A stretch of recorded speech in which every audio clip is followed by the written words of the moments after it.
पिछले दिनों पृथ्वी की आंतरिक शक्तियों के बारे में अध्ययन कर चुके हैं।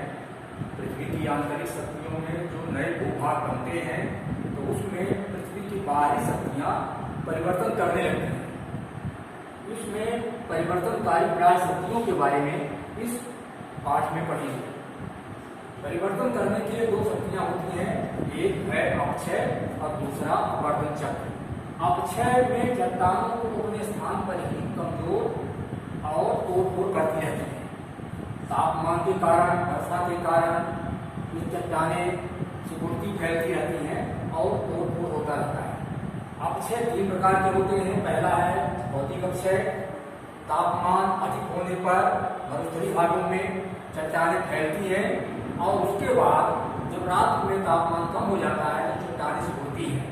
इस प्रत्येक दिन के तापमान बढ़ने और घटने या चट्टानों के सिकुड़ने और फैलने के कारण चट्टानें दरक जाती हैं, उसमें दरार आ जाती है, धीरे धीरे दरार छोटी जाती है और टूट जाती है। वर्षा के जल में भी यह स्थिति होती है। हिमालयी भागों में जहाँ बर्फ पड़ती है तो वर्षा का जल जब चट्टानों की संधियों में प्रवेश कर जाता है और वह बर्फ बन जाता है रात में, तो बर्फ का स्थान फैलता है, जल के आयतन से बर्फ का आयतन बढ़ता है, जिससे चट्टानें चटक जाती हैं। दूसरा है रासायनिक अपक्षय। रासायनिक अपक्षय अर्थात चट्टानों में कुछ ऐसे तत्व होते हैं जैसे चूना का पत्थर, जिप्सम, कि जो वर्षा के जल मिलने से घुल जाता है, या कुछ चट्टानें ऊपर की परत से पपड़ी जैसे पिघल कर परत छोड़ती हुई जाती है, जिससे चट्टानें टूटती जाती है। तीसरा जैविक अपक्षय है, जो वनस्पतियों द्वारा चट्टानों की टूट-फूट होती है। वनस्पतियों की जड़ें जब चट्टानों के अंदर जाती हैं तो चट्टानें चटक जाती हैं और वो जगह बनाने के लिए चट्टानों को फैला देती हैं। इसके बाद जीव जंतु भी, बहुत सारे जीव जंतु चट्टानों को तोड़ते फोड़ते रहते हैं, जैसे बेजुआ है, मगरमच्छ हैं, अपनी जगह बनाते हैं, और चूहे हैं। ये अनेक प्रकार के जीव जंतु अपना चट्टानों को तोड़ फोड़ करते रहते हैं, जिसमें मनुष्य का भी योगदान है। मनुष्य भी घर बनाने, सड़क बनाने के लिए भी कई प्रकार के चट्टानों को तोड़ फोड़ करता रहता है। अगला अपवर्तन चक्र में है कि अपवर्तन चक्र टूटे फूटे चट्टानी टुकड़ों को मूल स्थान से हटाकर निचले भूभागों में जमा करता है, जिसमें अपवर्तन, परिवहन और निक्षेपण तीन प्रक्रियाएं होती हैं। जिसमें सर्वप्रथम नदी है। नदी द्वारा अपवर्तन होना माने चट्टानों को काटना। नदी पर्वतीय भागों में अपने मूल स्थान पर या समुद्र तल तक काटने के लिए निरंतर प्रयास करती है और कटे हुए भागों को जब एक स्थान से दूसरे स्थान तक प्रवाहित किया जाता है, परिवहन किया जाता है, ट्रांसपोर्ट किया जाता है, तो परिवहन करते हैं। और उस कटे हुए भूभाग या मलबे को जब नदियाँ कहीं कहीं निक्षेपित करती हैं, जमा करती हैं, तो उसे निक्षेपण कहते हैं।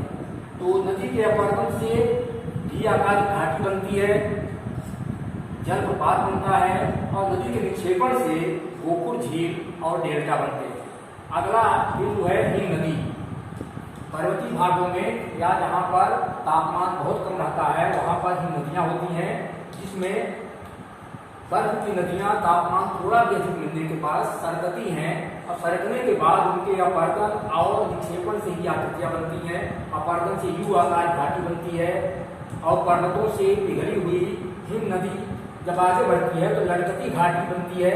और इसके बाद जहाँ पर निक्षेपण होता है, जिस भाग पर हिम नदी हिम पर्वत के रूप में बनती है, तो वहाँ पर हिमोट होते हैं और आगे हिम गावर से ही आगे जल बन जाता है। आगे है पवन या वायु द्वारा भी कई प्रकार के परिवर्तन होते हैं, कई प्रकार दो आकृतियाँ बनती हैं, जिसमें छत्रक, यारदान, लोयस, ये अनेक अपवर्तन, परिवहन, निक्षेपण से बनते हैं।